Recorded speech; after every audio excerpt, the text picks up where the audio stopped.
Estamos ao vivo. Boa noite.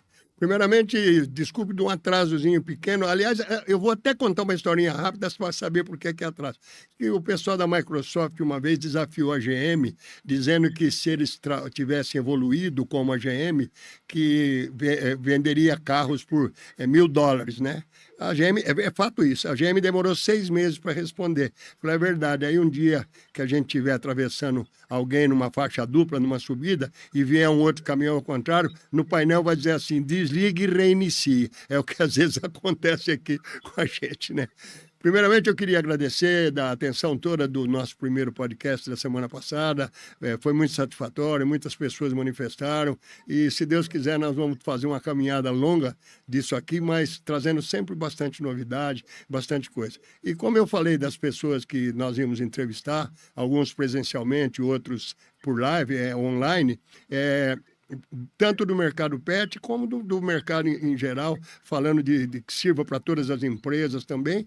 E hoje eu vou começar com uma coisa especialíssima, né, do mercado pet. Eu hoje vou ter o prazer muito grande de entrevistar um amigo, meu amigo já de há muitos anos, o doutor Alex Luciano Fernandes. Aí, doutor Alex, tudo bem? Boa noite, professor. Boa noite. Eu que agradeço o convite e nossa amizade realmente é uma amizade muito longa, né? Uma parceria muito longa aí nesse caminho do mundo pet, né? Sem dúvida nenhuma. Por muitas vezes, além de ter sido cliente, a família aí, você com essa sua capacidade, além de tudo, uma capacidade grande, mas de um carinho muito grande com tudo, sempre nos tratando maravilhosamente bem, e isso é muito agradável. Prêmio Pet Shop, que você foi, participou, revista e um monte de coisa. Eu estou muito contente em começar com o pessoal do Pet, por uma pessoa do teu gabarito, de como você é, e eu vou falar aqui algumas coisas a seu respeito, né? Primeiro eu vou dar aqui o seu currículo, se eu errar alguma coisa você pode corrigir, porque a gente é amiga para essas coisas, né, Alex? Então vamos lá. O doutor Alex, ele é graduado em Medicina Veterinária por a Universidade de Alfenas, em Minas Gerais. Não é isso, doutor? Depois ele fez pós-graduação em medicina em clínica médica e manejo de animais selvagens. Aliás, isso aqui é muito interessante e nós quer pela Universidade de Santo Amaro, não é isso? Depois fez mestrado em patologia ambiental e experimental pela Unip, Universidade Paulista, está se doutorando em patologia e ambiental pela Unip também, e é médico veterinário responsável pela empresa Aquarium Group, que eu vou pedir depois que você explique o que é essa empresa, e é médico veterinário responsável pelo criatório de aves exóticas, que é a tua grande especialidade. Aliás, acho que é o teu primeiro caminho por aí de aves exóticas, né? E da Companhia dos Pets, ok? Tá certo tudo isso que eu falei? Tá bom. Corretíssimo, perfeito. Quer acrescentar alguma coisa disso? Não, acho que a questão é essa, né? Esse mini currículo, mais ou menos, é isso mesmo, né? Alguns cursos que a gente faz por aí, participação de congressos, eventos, mas o grosso é mais ou menos isso mesmo. Isso, além das palestras que você tem feito, que eu sei disso, orientando muita gente, dos estagiários que passam lá por você, que eu sei e presenciei muitos que você recebeu de braços abertos e encaminhou, nunca fez nenhum, restringiu em nada que esses estagiários ficassem lá e trabalhassem com você. Isso é muito gratificante para o mercado e para esse pessoal que foi embora. Tem muitos que eu já encontrei depois, lembrei do senhor, o senhor ia lá no Dr. Alex, que às vezes eu passava só para bater papo, que nós moramos perto, e eu estava estagiando e tudo mais, e até contando algumas situações, tá bom? Então, eu vou começar a fazer algumas perguntinhas para você e vamos seguir o VAR. Bom, eu entendo e sempre tratei que, se eu tiver errado, por favor, me corrija, desde o tempo de fazer o prêmio que eu fiz, a gente dividia em 5 categorias o mercado pet de animais, que são cães, gatos, aves, peixe e outros. E aí, nos outros, que eu acho que entra um monte de coisa que você cuida, que é exatamente, vamos dizer assim, nessa quinta parte de outros, é que tem um monte de coisa em cima disso que vamos falar. Então, eu gostaria de começar a falar dos animais mais comuns que a gente tem, que você falasse um pouquinho de cão. Qual é a alimentação, o que deve ser, cuidados que tem que ter o cão, tanto porque o cão que eu tenho notado nesses anos todos que eu estou, na verdade, não tem raça de cão. O carinho que se dá tanto para um vira-lata, desculpe de usar essa expressão, mas é bem costumeira essa expressão, é o mesmo carinho que se dá para um cachorro de raça. Eu outro dia falei aqui no meu primeiro podcast, que eu era moleque e cachorro você criava lá no quintal, né? Criava no quintal, na corrente, você viu tudo isso. E, no entanto, tinha outras pessoas que já criavam de forma diferente. Isso foi evoluindo, foi tocando, e hoje o animal dorme com as pessoas, é o que eu falei. Então, não tem nada, né? Tinha um amigo que brincava muito na expressão que vocês usam, profissionais. Qual é o teu cãozinho? SRD Terrier, sem raça definida. Aí dava o terrier para ele, não é isso? Então, eu gostaria que você falasse um pouquinho do cão, falando do pequeno, do grande, do tal, e o que dá de alimento, essa coisa, qual é o cuidado com o cão. Depois eu vou perguntar do gato e assim por diante, ok? Então, combinado. Então, é assim, bem como o senhor falou no primeiro podcast, né? Hoje em dia, assim, as coisas estão muito mais evoluídas, você pensando lá 20, 30 anos atrás, né? Então, o cachorro ficava no quintal, na corrente, não tinha acesso dentro de casa, comia, às vezes, resto de comida, comiam, sei lá, bucho, bofe, fubá, essas coisas todas, né? E, assim, graças a Deus, isso vem evoluindo, né? Não só a alimentação, como os cuidados, os tratamentos, os diagnósticos. Hoje em dia, existe o pai dos pets, a mãe dos pets, né? Então, recentemente foi Dia das Mães, e as mães de pets foram também homenageadas, né? Porque hoje o pet, o cão, é o nosso filho, né? Socializou, então, essa evolução... Como é que é?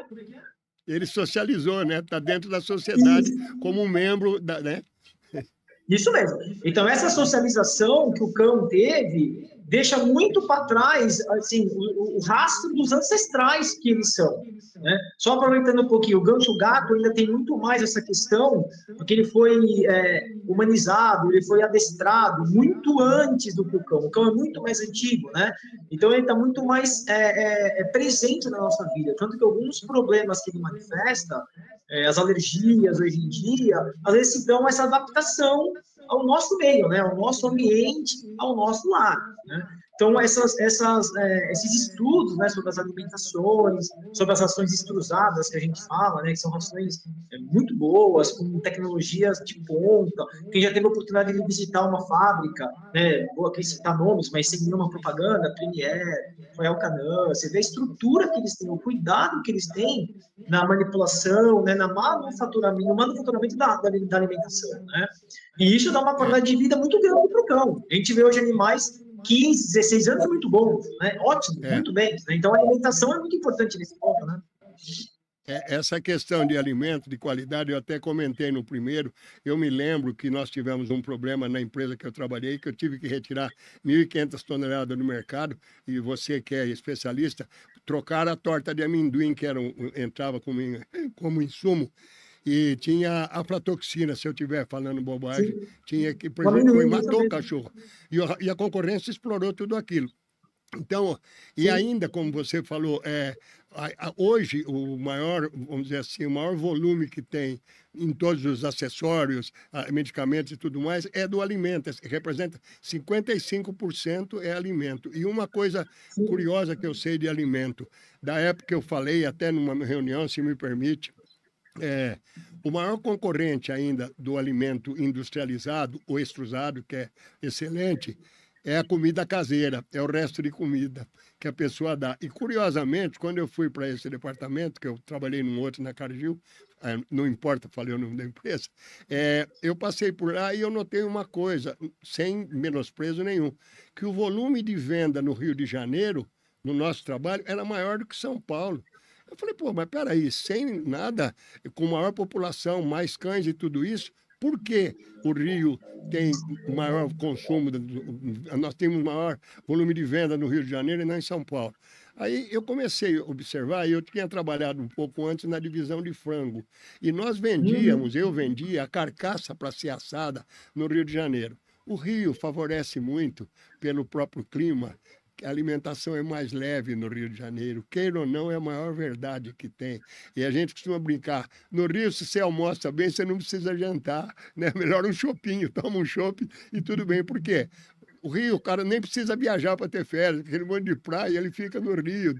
Então, Sim, sobrava pouca comida. É diferente de como foi colonizado São Paulo, principalmente, que eu analisei em São Paulo, colônia italiana, aquela macarronada do domingo, sobrava, vai tudo para o cachorro, churrasco em quantidade. E isso duvidaram um pouco de mim, mas depois falaram, não, você tem razão. E eu me baseei na venda que eu tinha mais do frango para ser assado, porque sobrava menos comida e frango não se dá para o cão, né? Porque é prejudicial, o osso é muito perigoso, para o cão, pelo menos eu sempre aprendi isso. Então sim. vi e tal. E hoje o maior volume que tem dos produtos de fabricação e tudo é a alimentação, que é 55% do que tem. Então me faz lembrar Sim, essas coisas sim. e agora que eu estou envolvido novamente nisso aqui, a cabeça fica trabalhando e me trazendo essas histórias todas, né, do que você está dizendo. Então eu me Mas lembro que assim, como teve... É, qualquer produto que chegava na nossa fábrica, lá em Paulínia, me lembro de uma veterinária que cuidava, uma farinha de carne. Primeiro tira uma amostra, vai para o laboratório, examina se está em condição e aí o caminhão descarrega. Se não tiver em condição, que precisa dentro das normas, não descarrega e assim são os outros produtos, sim, ok? Então, sim. além Mas de é isso alimento, mesmo. é isso. Então, além de alimento, doutor Alex, essa parte de medicamento, eu também acho que evoluiu muito, né? Eu me lembro que você falei outro dia aqui também, você é até um pouco repetitivo, mas a gente vai falar muito nisso. A gente administrava, por exemplo, comprimidos comuns, quando achava que o cachorro estava com uma febrezinha, dava uma aspirina, que normalmente tomava aqui, humana. Hoje nós temos remédios específicos para o animal. Você, na sua clínica, tem isso, né? Semelhantes, Sim.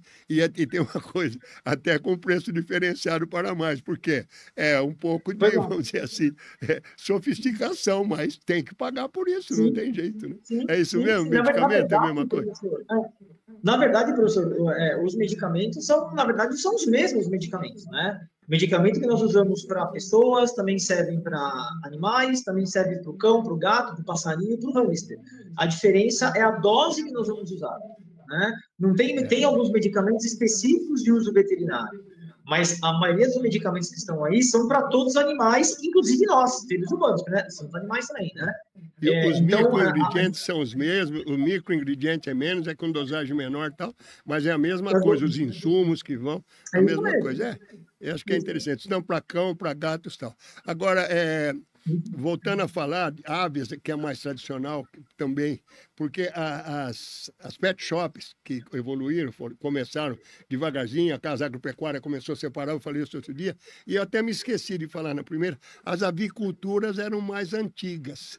Tinham mais Sim. aviculturas antes de pet shop. E a avicultura também evoluiu e começou a colocar para outros animais, alimentos, essa coisa toda, e tornou uma pet shop. Mas as aviculturas eram fortes, né? Eu me lembro de muitas que ainda ficaram com o nome de avicultura até hoje, mas tem uma gama de produtos enorme para todos esses segmentos que nós estamos falando, de cães, gatos e aves, essa coisa toda, né?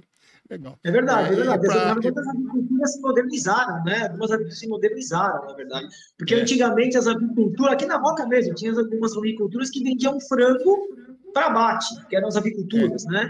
Daí aquilo foi se modernizando, se modernizando, e hoje são os pet shops um pouco mais modernos, né? sem dúvida nenhuma. E bastante evoluída, né? Então, Sim, sim. agora, falando de ave de modo geral, tradicionalmente que a gente conhecia era alpiste, né? Depois de uma ou outra ração que apareceu um pelletzinho diferente, menor para vários pássaros, mas a vida inteira foi isso, o passarinho era alpiste, né? O mais tradicional acho que é o alpiste, pelo menos do meu tempo aqui para cá, eu acho que era o alpiste, talvez de outro. Sim. Usava-se capinzinho, alguma coisa, verdura para dar para o passarinho, que ela colocava na gaiola, outros tem viveiro, então a quantidade é maior ainda, é bem legal também de aves, né? E depois a outra parte, que passando aves, que também os alimentos também são cuidados, é a questão de peixe. E depois eu quero que você diga, entre aves e peixes, se tem animais exóticos dentro disso também, porque eu me Tá. lembro lá aí da tua empresa, de você ter algumas coisas diferentes dentro d'água que eu quero falar, que não era um peixe que você cria aí, não é verdade? Até cobra, né, doutor? Tem. Tinha aí. Né? Tenho. É assim, essa Isso. questão da evolução dos alimentos é uma situação que você pensa assim, há uns 10 anos atrás, 15, você pensaria assim, nossa, como é que um tucano vai comer ração extrusada? Será que uma tartaruga vai comer ração extrusada, né? Olha E hoje aí. eu tenho aqui na clínica tartaruga, tenho tucano, tenho lagarto que come ração extrusada, para você ver só Lagarto? como tá os estudos Lagarto? em relação à alimentação. Lagarto, ele também ele come outras coisas, mas também come ração, para você ver só como um animal silvestre, né? Primeiro, só explicando a diferença, né, das aves também, do que é uma ave silvestre e uma ave exótica, né? Os animais silvestres são aqueles animais que frequentam o nosso território ou fazem rota migratória em nosso território, né? Então, exemplo, um Sei. papagaio é um animal silvestre, uma onça, um lobo-guará, um cachorro do mato, um jabuti. E os animais exóticos são aqueles que pertencem à fauna fora do Brasil. Então, o leão é um animal exótico, é um animal selvagem, mas exótico. A calopsita hoje é um animal doméstico, uma ave, mas é um animal exótico, né? De outro, ela habita outro país. Então, nós temos muitos animais exóticos que entram nesse balaio, vamos dizer assim, dos pets não convencionais, que E são a, as e a aves. migração, e a Pode falar. migração que eles fazem socializa também, na verdade, ele acaba convivendo no ambiente, até no ambiente doméstico, alguns animais desses se acostumam, né? No ambiente doméstico, é curioso isso, esse comportamento, né? O Sim, se animal se você for num adapta a ele. zoológico, por exemplo, sim, em alguns zoológicos, como o zoológico de São Paulo, ou os zoológicos maiores, que tem aquelas aves que ficam soltas no lago, muitas daquelas aves são aves migratórias, né? Que elas repousam ali, elas vêm às vezes da Argentina, do Chile, países próximos da América do Sul, e repousam ali, aí tem contato com as nossas aves que estão ali na exposição do zoológico, por exemplo, né? E quando chega a hora deles irem embora, eles vão embora. Então, o flamingo, por exemplo, é uma ave migratória de origem chilena, mas que ela faz rota migratória no território brasileiro, ela é considerada um animal silvestre, porque faz rota migratória no nosso país. Como as baleias, por exemplo, fazem rota migratória. Então, essa diferença dos É, animais exóticos dos animais silvestres. Né? é o caso do golfinho, por exemplo, né? O golfinho, né? Sim, O golfinho, fica socializado, na verdade, o golfinho. Ele participa de sim. exibições, de espetáculos, fica ali, a gente vê isso, até em coisas curiosas. Eu queria comentar um negócio, você está falando de animal selvagem, e normalmente a pessoa diz, fulano tem memória de elefante. Eu vou te contar duas histórias de moleque. Moleque, quando tinha circo de bicho no interior, eu sou caipira, sou lá do interior, a gente ficava louco com o circo de bicho, né? Às vezes não podia ir à noite, até porque não tinha nem grana não furava, passava debaixo da lona para ver o circo. Mas quando os caminhões saíam na rua com os animais, a molecada ia toda atrás para ver leão, né? Ver onça, tal. E eu me lembro que o elefante, às vezes eles levavam devagarzinho o elefante, ou quando não, ele ficava fora da lona do circo, quando ele ficava amarrado fora. E a gente podia se aproximar um pouco, e a maioria dos meninos, dava comida para o elefante, jogava as coisinhas e tal. Ele ia lá com a tromba e pegava. Aí fala da memória do meu elefante. Eu nunca me esqueço de um coleguinha nosso, colega, ele jogava umas pedrinhas. Ele não dava alimento como nós, ele jogava pedra no elefante, o elefante sempre estranhava. E um dia, ele foi chegando perto do elefante, o elefante deu uma trombada nele, quer dizer, aí a memória, ele conheceu o cara que jogava pedra nele. Por isso que fala de memória de elefante. É verdadeiro isso? Uhum. Sim, né? É verdadeiro? O elefante, o próprio golfinho, eles têm uma inteligência muito grande, né? Então, ele tem essa percepção da memória, né? Da memória fotográfica, né? O golfinho é uma inteligência absurda que o golfinho tem, né? Então, esses animais são bem inteligentes, né? Eu me lembro de um outro senhor também, que a prefeitura botava os pessoal os garis, né, que hoje é gari, os lixeiros, na verdade, precisavam limpar perto do circo, e os caras não gostavam muito de limpar ali perto do circo, aquela coisa toda. E um deles dava umas vassouradas assim no elefante, que o elefante vinha aproximando. O elefante deu-lhe uma trombada também um dia. Você marca a pessoa, né? E daí vem a expressão que a gente usa de bate o carro, é trombada, porque é uma trombada mesmo. Mas legal. Sim, é uma trombada mesmo. O impacto é muito forte, né? Doutor Alex, além de peixe, nos peixes, o que nós encontramos de exótico dentro da parte de peixes? Ou que então, seja na verdade, os peixes... Sim, pode falar, professor. Não, o que tem de diferente do que a gente conhece normalmente aí de peixe? O que é exótico disso que você pode dizer? Tá, então assim, na verdade, os peixes que a gente... Vamos falar de peixe de aquário, né? Aquele que vai na loja de aquário, compra os peixinhos para colocar na aquário. Então, pouca gente sabe que a maioria dos peixes que a gente compra nas lojas de aquário são, claro, criados em cativeiro, né? E alguns são capturados, né? Na bacia do Rio Amazonas, ou nos rios do norte do Brasil, do sul do Brasil. Então, vou dar alguns exemplos aqui. A maioria dos cascudos são capturados, são animais silvestres, né? Por muitos anos, o Mato Grosso, que é um peixe super barato, super popular, é um peixe capturado. Hoje em dia ele é criado em cativeiro, mas ele foi muitos anos capturado. O neon, que é aquele peixe que presta uma luzinha neon, é um peixe capturado, né? Vários peixes pequenos que se vendem em pet shop, e vários outros nomes, né? Tem várias espécies de cascudos, por exemplo, são capturados, né? E vez ou outra o IBAMA lança uma portaria onde você é proibido comercializar esses peixes. Ou porque é corrida de reprodução, ou porque o animal está ameaçado de extinção, porque a gente esquece que a pesca predatória também prejudica os nossos animais silvestres, que são os peixes. Então, o pirarucu é um animal silvestre, o aruanã, o aquariofilista acha um peixe muito apreciado, é um animal silvestre, né? Hoje em dia o pessoal tem pintado, pirarara no aquário, pacu, são todos animais que vivem na nossa fauna, né? Que são animais silvestres. E tem os peixes exóticos também, né? São importados, aqueles peixes diferentes, tem vários também no meio aquarista, né? Que a gente se depara com essa questão. Só fazendo um adendo antes, eu no mestrado e no doutorado, no mestrado eu trabalhei e no doutorado eu trabalhei com peixe, né? Eu estudo um peixe que chama paulistinha. O nome científico dele chama Dânio Hélio, né? No mundo da pesquisa ele é chamado como zebrafish. O zebrafish é um peixe originário lá do Madagascar, daquelas regiões lá da Ásia, e é um peixe que se reproduz muito fácil em cativeiro, é um peixe exótico, né? E é um peixe que é muito utilizado na pesquisa. Hoje em dia é tanto quanto utilizado como os ratos camundongos, né? E é um peixinho exótico pequeno, que mede 3, 4 centímetros, e é muito utilizado na pesquisa. Então, até nisso, os peixes, hoje em dia, contribuem para resultados muito satisfatórios do que você vai pesquisar. Entendeu? Eu trabalho com peixe. Legal. Doutor Alex, eu queria, até porque sou leigo, gostaria de que você dissesse um pouquinho desse seu desse seu mestrado, que você doutorado que você está fazendo, você é mestre em patologia ambiental e agora está fazendo doutorado em patologia. Podia explicar um pouquinho disso, pelo menos numa linguagem mais comum para a gente? Desculpe, eu sou leigo nisso e gostaria...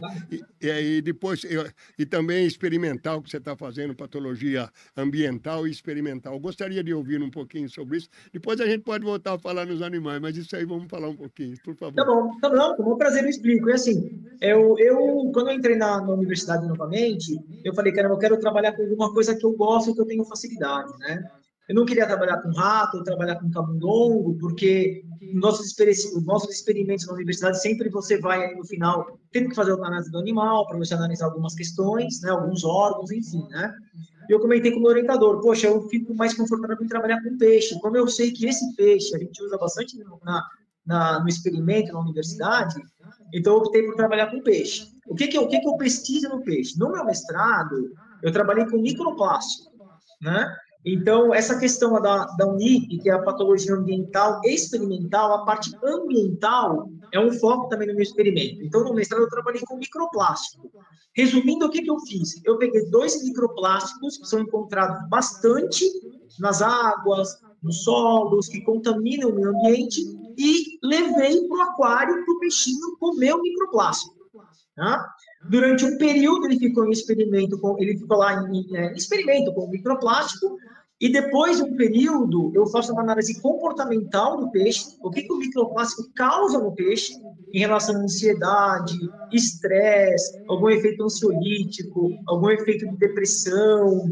E depois os peixinhos são levados à eutanásia, tem todo um método ético de se fazer isso, né? Tudo é aprovado pelo comitê de ética da universidade, que chama CEUA, Comitê de Ética de Uso Animal. Então, os animais são levados à eutanásia e são avaliados alguns órgãos-alvo, como cérebro, brânquias, que é um órgão muito importante no peixe, que é quando ele respira, né? O peixe não tem pulmão, né? Tirando o pirarucu, que é um peixe pulmonar, os outros respiram por brânquias. Então, esses órgãos são avaliados no mestrado. Eu tive resultados muito legais. No doutorado, eu trabalho com o mesmo zebrafish, com o mesmo paulistinha, só que agora meu experimento é com agrotóxico, né? Então, seria mais ou menos muito parecido, né? Eu vou levar o agrotóxico ali nos aquários, os peixes vão ter contato com o agrotóxico, tudo assim selecionado, porque eu trabalhei com aquele agrotóxico, qual foi a dose que eu vou usar, tudo com embasamento em artigos, né? Em artigos publicados, não só brasileiros, mas artigos internacionais. E aí, quando o peixe é submetido a um agrotóxico por alguns dias nos aquários de experimento, nós vamos fazer as mesmas análises. Análise de comportamento, análise depois da eutanásia, análise de encéfalo, de fígado, de brânquias. Por quê? Porque esse peixe para o estudo, ele é 70% da nossa carga genética. Então, tudo que o peixe vai manifestar, teoricamente, o ser humano vai desenvolver. Por isso que se usa o zebrafish. O humano também. Da mesma maneira, o humano também reage. Então, a gente usa o modelo experimental para saber o que vai acontecer com a gente, né? Como o rato, como o camundongo, como outros modelos experimentais, como outros animais. E o zebrafish, ele é um peixinho pequenininho, que tem 3, 4 centímetros de tamanho, que a carga genética dele representa 70% da nossa carga genética. Por isso que ele é utilizado em pesquisa.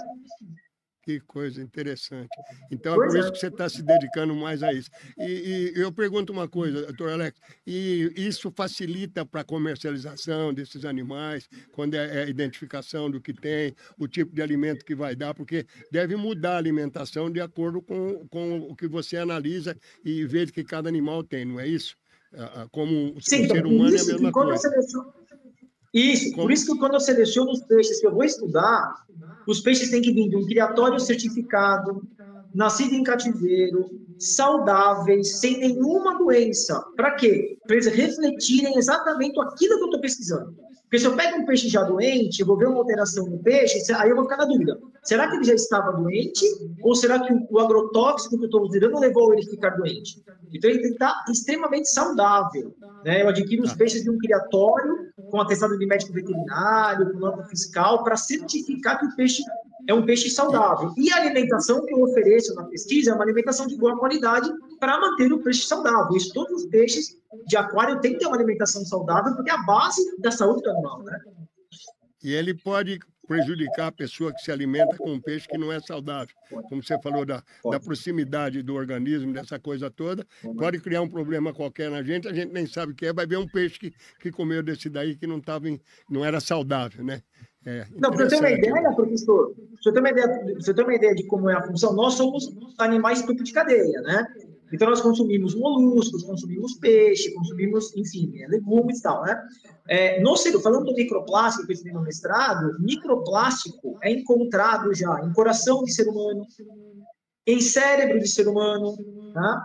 Tem uma pesquisa, que até nas palestras que eu faço de microplástico, o ser humano ingere, em média, um cartão de crédito por mês de microplástico que nós ingerimos.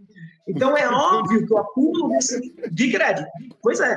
Então, o acúmulo desse microplástico é óbvio que vai causar problemas na gente. Como causa no animal, causa na gente também. Nós somos topo de cadeia, nós alimentamos com os peixes contaminados. Se melhorasse o crédito da gente, até que ajudava, né? Se aumentasse o crédito, né? Até que ajudava, né, doutor? Se viesse com um limite bom, né? Curioso, hein? Que coisa interessante. Doutor, e essas duas empresas aí que você dá, a Aquarium Group, o que você é responsável o quê nessa empresa aí? Conta pra gente. E se tem empresas semelhantes que têm necessidade também de ter um veterinário. Eu acho que é importante, porque às vezes eu nem conheço, desculpa, eu não conheço essa empresa, mas pega uma empresa pequena que é bastante semelhante, a gente vai alertar o empresário, olha, você está com uma empresa pequena, mas o importante é que você tenha um veterinário aí, Isso que eu gostaria que você explicasse. Não sei se procede minha pergunta dessa forma. Sim, claro, porque o que acontece assim, perante a legislação do nosso conselho, do CNV, toda empresa que comercializa, vende, fabrica, produz, enfim, tem que ter um veterinário responsável técnico por essa empresa perante ao conselho. O que o responsável técnico faz? Fiscaliza, orienta, se tem algum processo da empresa, o responsável técnico, ele é o responsável pelaquela situação. Então, o que eu faço lá nessa empresa? A Aquário é uma empresa bem já antiga no mercado, eu sou o responsável técnico deles, acho que há uns 20 anos, né? Então, qual que é a minha função lá? Minha função é fiscalizar os medicamentos, dar entrada no Ministério da Agricultura quando solicita registros novos de importação. A empresa, o que essa empresa importa? A empresa é importadora da Sera. Nós somos a única empresa do Brasil que importa Sera, que é um alimento para peixes, para répteis, muito tradicional na área do aquarismo. Então, nós somos importadores únicos no Brasil. Então, quando a gente precisa assim, de importar um alimento, que mudar o cadastro no Ministério da Agricultura, mudar rotulagem, tradução, o responsável técnico, que é o responsável, vamos dizer, para pedir essa autorização do Ministério da Agricultura para permitir a importação, né? E essa empresa importa produtos para aquário e outros alimentos para répteis. Então, resumindo, toda empresa que trabalha com animal ou que tenha no ramo de atividade qualquer situação que leva algum gatilho para mexer com produtos e produtos veterinários, teoricamente tem que ter um cadastro no nosso conselho, essa empresa tem que existir no conselho, e a empresa existindo no conselho tem que ter um responsável técnico por ela que representa o CNV dentro da empresa. Basicamente é isso. Eu acho, doutor, na minha maneira de pensar, Alex, que essa evolução grande que nós tivemos do mercado pet, ele acabou também influenciando, porque o pet passou, o peixe também é pet. Eu até comentei aqui, eu fui a uma feira com os amigos nossos, em 2005, faz uns 20 anos, que me surpreendeu, que o único stand que tinha nessa feira grande, eu falei no primeiro, era um stand do Texas de cavalo, porque o cavalo nos Estados Unidos ele não é pequeno, não é pet, mas é considerado animal de companhia, muito como tem a ecoterapia aqui para recuperar um monte de coisa. Eu acho que dessa evolução que teve o mercado pet, ele contribuiu muito para, vamos dizer assim, até para organização e obrigatoriedade de muitas empresas. Por exemplo, jamais uma casa agropecuária, muito raramente, tinha veterinário presente. Hoje tem obrigação de ter um veterinário. Como foi a farmácia no Brasil, muitos anos, a partir de um tempo, é obrigada a ter farmacêutico responsável e presente na farmácia. Se ela tem que estar lá.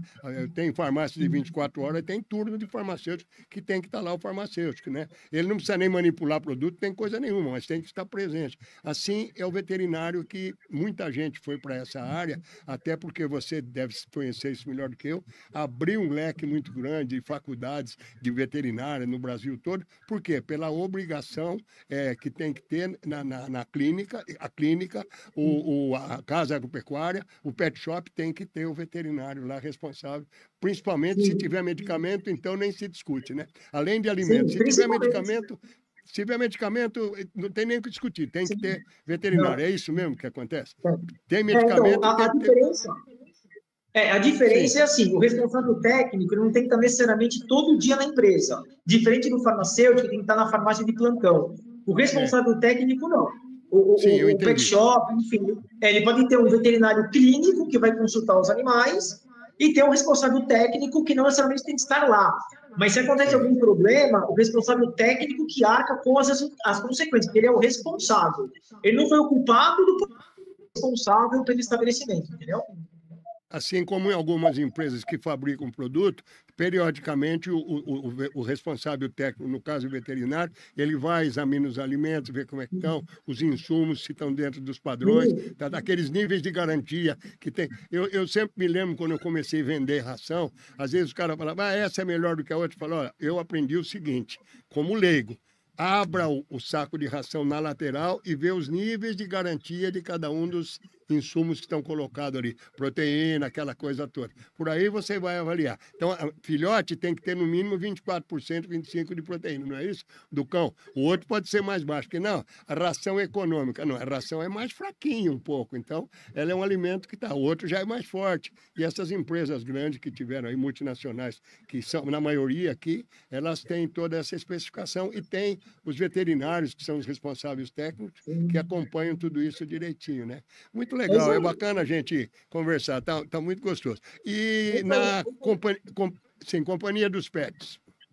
Tá? Então, na Companhia dos Pets, na verdade, ele tem uma loja física, né, na Vila Matilde, que chama Companhia dos Pets, né? E eu dou um suporte para ele, eu sou responsável lá, porque ele é um criador de aves, ele tem um criatório de aves, né?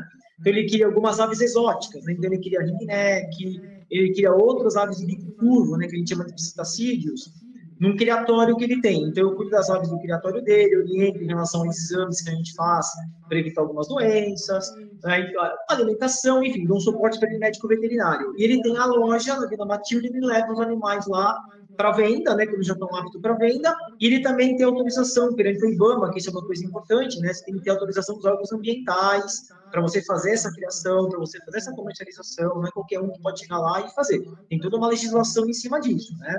E a loja onde ele comercializa animais, ele também comercializa animais silvestres. Então, papagaio, araras, outras aves, enfim, silvestres, periquitos e tudo mais, né?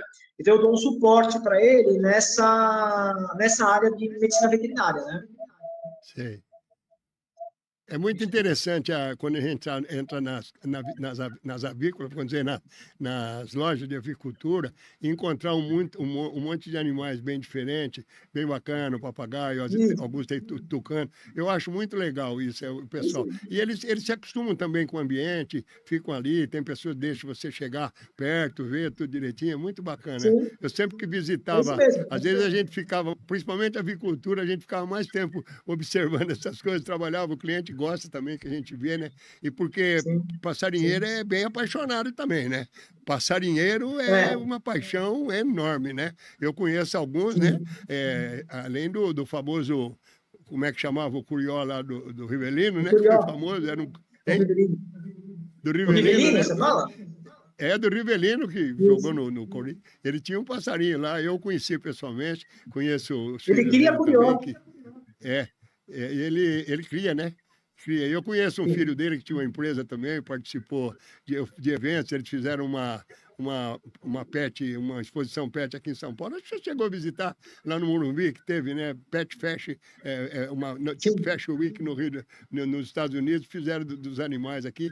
O filho dele é que fez a empresa de agência de publicidade, e eu tive o prazer de conhecê-lo, além de alguns amigos de revista também do Pet, né? Que tem o Caio Espina, o Edmilson e tal, enfim, muita gente. Mas muito legal. Então, doutor Sim. Alex, eu fiquei muito contente, claro, de estar conversando e tal, e de saber especificar o que é animal silvestre, o que é exótico e o que é animal selvagem, na verdade. Agora, dos bichinhos que você tem lá, conta aí os que você tem lá na sua casa lá. O que você tem de animal lá? Fala aí. Então, Não, isso é uma situação engraçada, né? Pode falar, professor. Não, e tem uma história que eu não posso esquecer que você conte, que até que para os meninos aqui eu já contei. Aquela história do cara levou o pavão para você sacrificar. Eu nunca esqueço disso. Quantos anos faz isso? Acho que faz mais de 20 anos, né?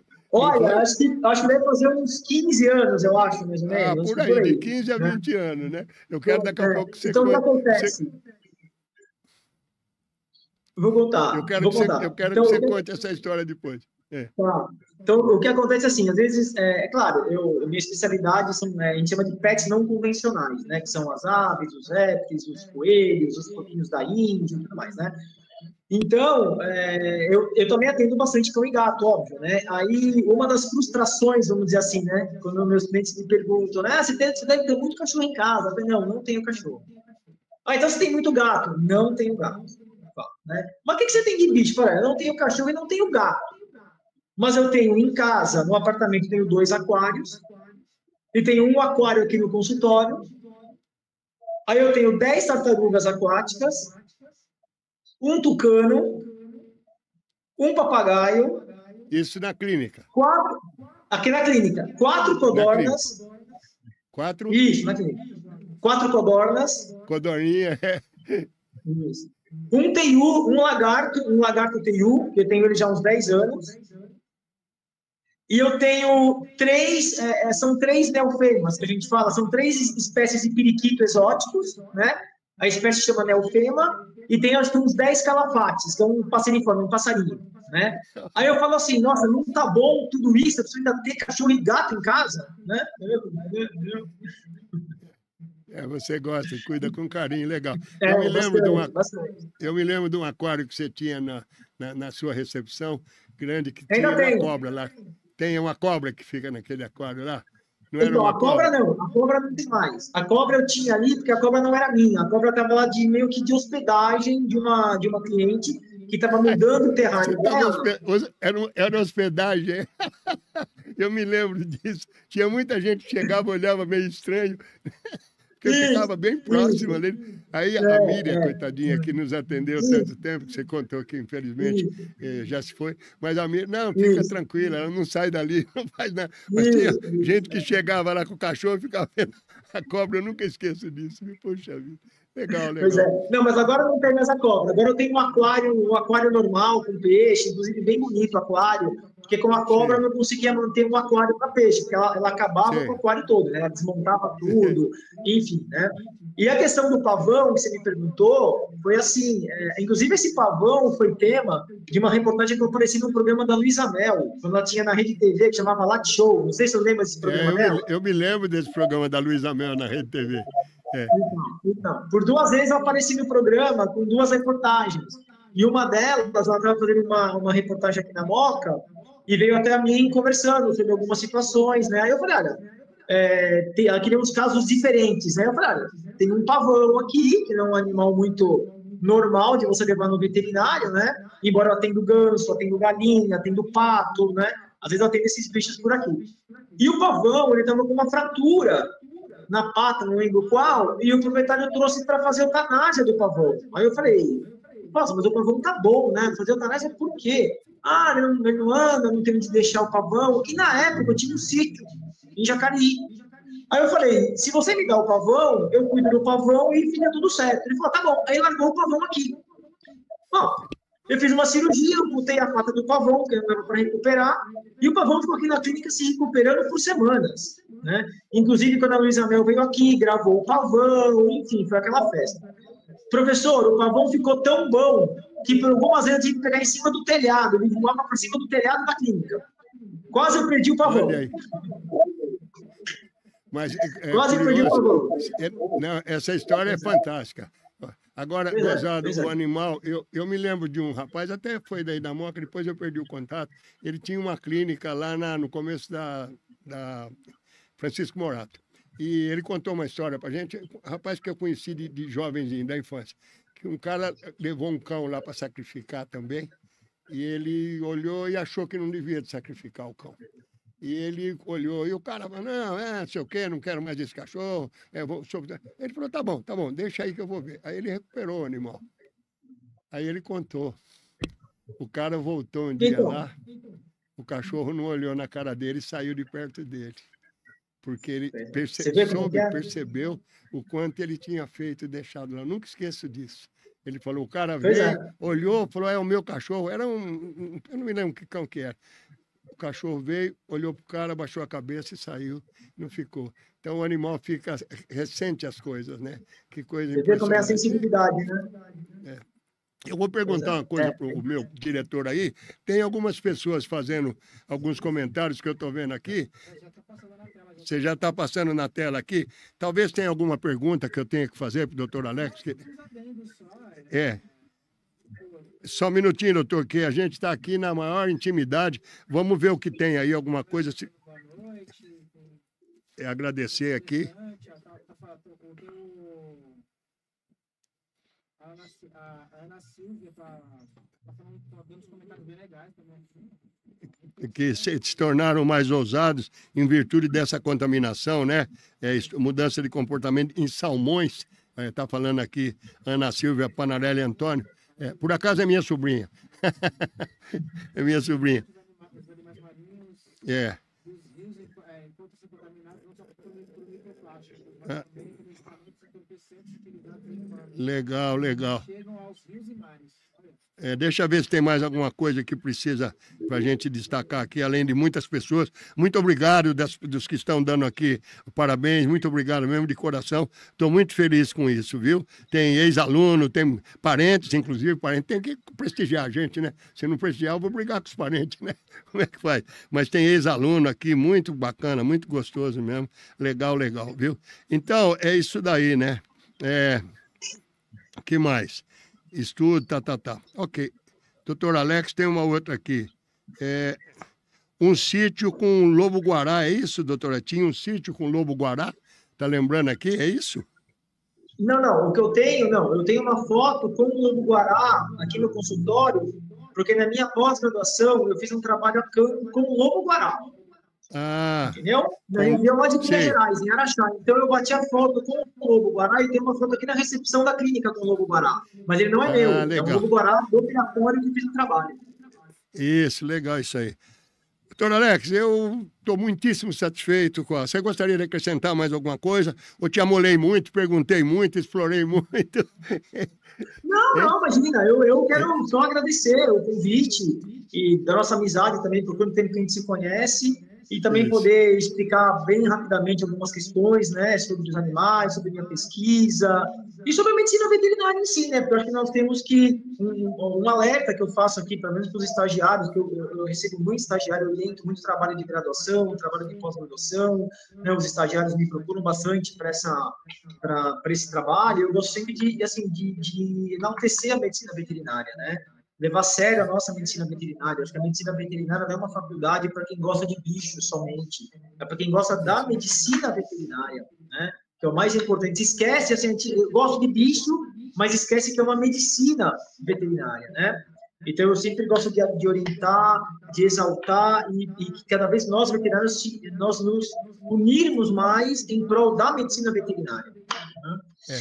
Mas sabe, Alex, eu acho que esse trabalho que eu já falei um pouco antes, o tratamento que você dá para os seus estagiários, essa coisa toda, e eu sou professor também, na prática essa coisa vale muito para eles, além da... Porque dentro da sala de aula, você às vezes é limitado o tempo para você detalhar, são muitas pessoas e tal. E quando ele está na prática, ao seu lado, vendo como eu vi até alguns procedimentos, que eu ali perto, vendo que você fazia o procedimento, e o estagiário do lado, acompanhando, feliz daquilo, animado, você via no brilho dos olhos dele que, puxa vida, eu estou tendo essa oportunidade de fazer, é muito importante isso que você faz. E eu eu quero aproveitar e dizer quem outros veterinários que estejam nos vendo aí, seria muito interessante que, se permite, aproveite a ideia desse cara fabuloso, a quem eu tenho muito carinho, muito apreço acima de tudo, e faça a mesma coisa, respeite o estagiário. Talvez você tenha feito o teu estágio aí, está aí hoje,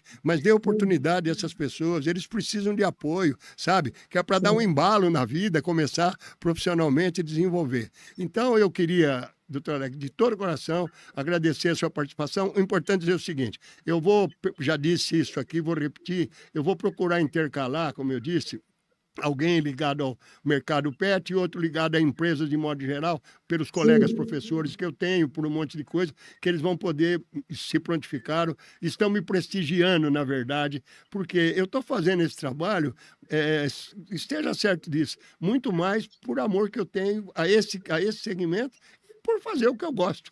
Eu estou satisfeito, estou aqui na Baixada, estou morando na praia, como disse, mas quero ter atividade, quero estar... Eu estou bem de saúde, graças a Deus, não estou...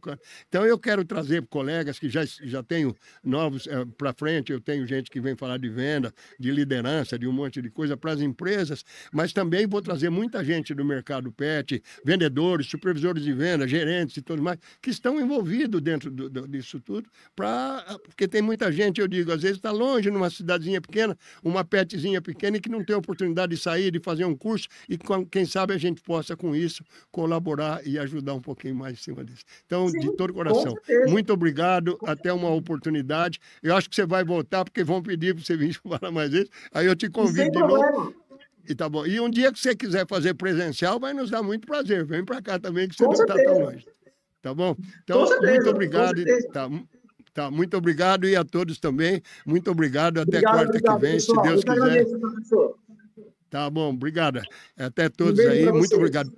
Obrigado, um beijo, fica com Deus. Por favor, eu sempre peço, isso ajuda. Não deixe de se inscrever. Quanto mais inscritos nós tivermos, mais vai valorizar o nosso trabalho. Então, por favor, é o sininho aí, toca aí, se inscreva, que é muito importante isso para nós. Ok? Boa noite a todos e muito obrigado.